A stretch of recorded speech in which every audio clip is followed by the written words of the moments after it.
Olá a quem está vendo esse vídeo.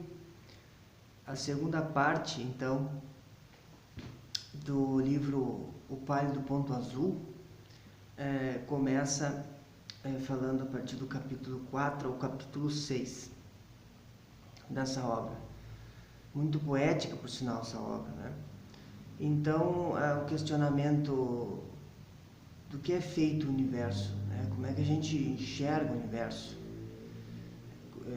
Nós temos uma forte tendência de se achar superiores em relação aos demais mundos no universo, mas sequer conhecemos os demais planetas, né? É mais uma atitude orgulhosa e egoísta, né, daquilo que nós queremos ver do que realmente é a realidade.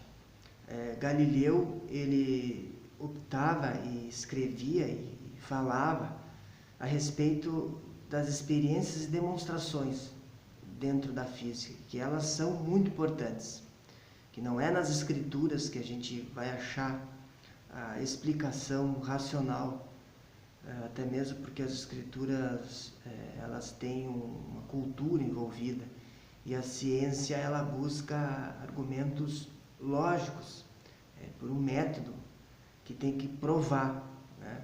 Pela experiência, tem que provar pela matemática e pela teoria. Então tem que fechar essas três vertentes do conhecimento. Não dá para levar ao pé da letra o que está escrito nas escrituras. Era o que pensava o Galileu, e inclusive os livros dele foi proibido, a igreja proibiu os livros do Galileu, retirou dos locais de venda, por causa que os livros iam contra o que dizia as escrituras, e sob pena dele ter castigo sobre isso. Até ele foi colocado numa prisão domiciliar por causa do que ele escreveu nos livros. Então a ciência ela deve trazer para Galileu, ela deve trazer a esperança, a autoconsciência, tirar a ignorância das ilusões a partir do conhecimento racional e trazer as esperanças, né? E não só para satisfazer desejos, né? Que alguns podem ter, inclusive alguns desejos desses estragam o planeta, né? A gente gera muitos perigos no planeta, né? Contra nós mesmos, né? Então compreender e controlar os fenômenos das leis naturais é muito importante, né? A gente nasceu, a Terra nasceu há pouco tempo, né? Estrelas tinham nascido, já estrelas morreram antes da formação do nosso sistema solar. Então nós somos recém-chegados no universo. Nós somos recém-chegados do nosso sistema, se formou há 5 bilhões de anos. E nós, seres humanos, são alguns milhões. O que são alguns milhões de anos comparado a bilhões de anos do universo? Então nós não somos a parte mais importante do universo, né? Com certeza não. E o conhecimento que se tem sobre a natureza é sempre falho, né? Toda a reconstrução do entendimento, da interpretação sobre alguma coisa da natureza está sempre incompleta, não há uma definição 100% completa. Somente ao longo do tempo essas afirmações sobre o universo elas vão se mudando, né? E quando há experiência, no caso das Voyagers, quando elas vão para o espaço tirar fotos e observar a Terra de fora, nos dá e não só a Terra, mas outros planetas, nos dá uma esperança de ter conhecimento do que pode acontecer no nosso futuro, né? Na nossa geração. Então, dessas muitas ações humanas que depredam o planeta, a gente pode pensar, será que há vida inteligente na Terra? Esse é outro capítulo, o capítulo 5 fala sobre isso, né? Comenta, porque a Voyager, ao se aproximar da Terra, estava numa perspectiva alienígena. Então ela estava observando a Terra, e ao se aproximar se observa o que da Terra no espaço? Se observa nuvens brancas, né, calotas, brancas de vapor d'água. A temperatura ela é um pouco elevada, onde tem água líquida, né? Começa a ficar interessante, né? Mas ainda não há vida ali, não dá para se afirmar vida. 2/3 da sua superfície de água, muito interessante. Aí tem a clorofila, que é um pigmento verde, vai se tornando cada vez mais interessante. Há oceanos, há oxigênio, a atmosfera tem CO2, metano, tem outras substâncias também, e tem efeito estufa para manter a temperatura razoável. As ondas de rádio, elas são moduladas e com frequência determinada, então elas não são originadas por fenômenos naturais. Então isso dá um forte indício de que há vida na Terra. Então não há superposição de elétrons para gerar ondas de descargas elétricas, né? Há um campo magnético que protege a Terra, e até se observa algumas auroras boreais nos polos, onde essas partículas que vêm do Sol colidem com o campo magnético da Terra e gera essas colorações esverdeadas, muito bonitas. Então, que filtra esses raios mais nocivos, né? A geometria de círculos, né? Há luzes à noite, as ruas estão movimentadas, a água evapora e a chuva, é geologicamente ativo. Então aí sim dá para se dizer que há vida. Mesmo que se constate muita poluição, né? Dióxido de carbono jogado na atmosfera, a temperatura aumentando todos os anos, né? Que é o aquecimento global, que é o agravamento do efeito estufa, que vai destruir o ozônio. A cada ano se tem menos florestas e mais desertos. Então a gente pode até perguntar, será que os seres dominantes desse planeta são inteligentes? Porque se fossem inteligentes, essas ações humanas teriam que perpetuar a raça, né? Melhorar a nossa convivência aqui e não piorar, né? Que é o caso do agravamento do efeito estufa, destruimento de matas e destruição, levando a desertos, né? Então a sonda Galileu, ela recebeu esse nome por causa do Galileu, que ele dizia que eram importantes as experimentações, né? Então ele falou isso, e foi dado o nome Galileu para essa sonda, que ela observou as 4 luzes de Júpiter, que foi que o Galileu observou isso, mas não se tinha visto ainda, mas ele observou isso pelo telescópio. E ela, ao passar 2 vezes pela Terra, né, numa perspectiva alienígena, ela demonstra que é aqui somente que há vida, e a Terra é única. Então, as nossas ações são muito importantes para prolongar, né? Nenhum planeta até hoje tem um pigmento fotossintético.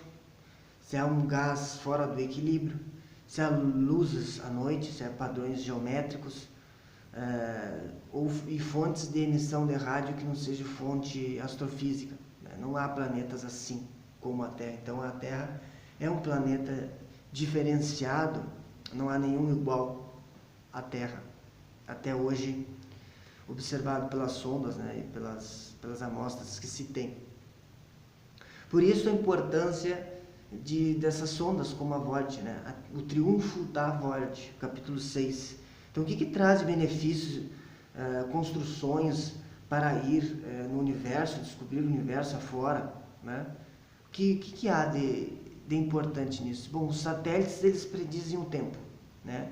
Furacões, tornados, e até salvam vidas, né? Por causa dessas espécies de premonições de algo que vai acontecer.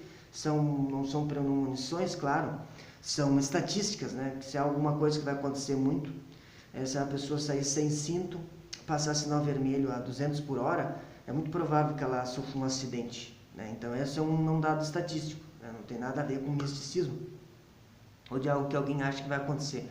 O GPS também, né? Ninguém se perde, ninguém precisa se perder mais, porque há o GPS no celular, né, onde estou gravando aqui, nos carros, né, já vem de fábrica os GPS no carro, então você não... É um desenvolvimento tecnológico que para ir no espaço, mas que faz parte do... Mesmo não descobrindo vida, que é um dos objetivos da busca no universo por as sondas, mas há construções humanas melhoram muito, então só por isso já se pagam.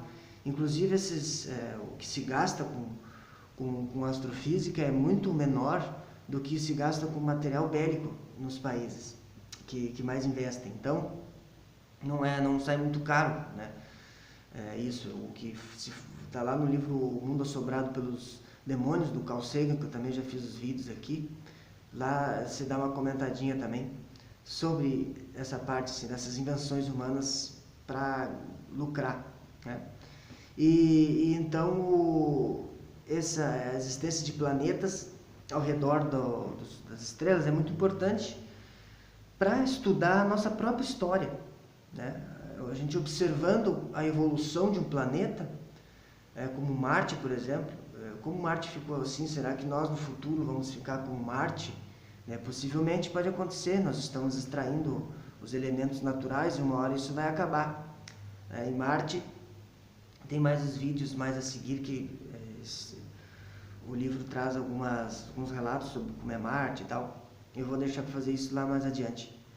E então a Voyager 1 e Voyager 2 de 1977, né, elas foram criadas por uma parceria entre o governo e a academia, né, uma parceria bem interessante. Houve muitos problemas, muitos não queriam que esse projeto se desenvolvesse, né, mas ele se desenvolveu e até hoje elas fornecem dados, né, um problema de comunicação, mas estão até hoje, porque foram construídas, como que elas foram construídas, né? De que maneira elas ganharam impulso. Por exemplo, elas estavam a 60 mil quilômetros por hora. Ao passar por Júpiter, né, ela foi acelerada pelo campo gravitacional, porque a força gravitacional ela depende das massas dos corpos envolvidos. Então acontece que Júpiter é muito grande, é o planeta maior que tem no sistema solar, é Júpiter, é o grandão. Então, ao passar a sonda, que tem uma massa menor, ela vai sentir muito mais, né, como jogar uma bolinha de tênis. A bolinha de tênis cai na Terra, não é a Terra que vai ao encontro da bolinha de tênis por causa da massa. Então Júpiter atraiu muito mais com a força da sonda e isso fez com que ela tomasse um impulso maior para ir ver outros planetas. Então, isso tinha que ser feito de uma maneira muito exata para que não desse errado. Então, isso foi projetado pelos engenheiros para explorar outros planetas, né? E pouco se fala da construção, né? Como se fala da Santa Maria, uma caravela de Cristóvão Colombo, como que ela foi construída, né, para poder navegar. Então ele cita isso no livro, que é realmente importante citar o desenvolvimento da construção das coisas para que a gente possa entender como saber o procedimento de construção do celular, né, qual a importância da inserção do GPS num automóvel, por exemplo, né, nos freios, por que freios ABS, qual é a função deles, né, para quê, né, eles podem salvar vidas por causa disso, né?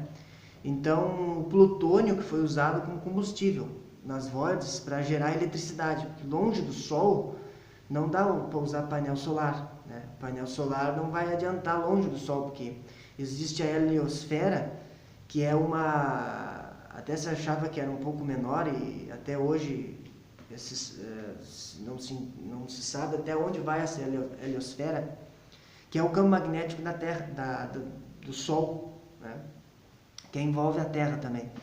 E aí, longe desses raios solares não tem energia solar, então não podia ser por energia solar. Então se usou a uma pequena quantidade de plutônio para gerar eletricidade. O mecanismo para captar as fotos e gravar, elas tinham que estar na extremidade, numa longa extremidade das Voyages, para evitar interferência elétrica do próprio equipamento, né? E a antena tinha que estar sempre voltada para a Terra, para gerar as imagens e jogar para a Terra, né? Então ele fazia um delineamento, um Sol e uma outra estrela, para poder ficar fixado na Terra. Eles programaram uma árvore de decisões lógicas para o computador fazer, para Voyager. Mas caso ele não pudesse, ela não resolvesse, ela pedia socorro para a Terra, né? Ela pedia socorro para a Terra. Inclusive aqui na Terra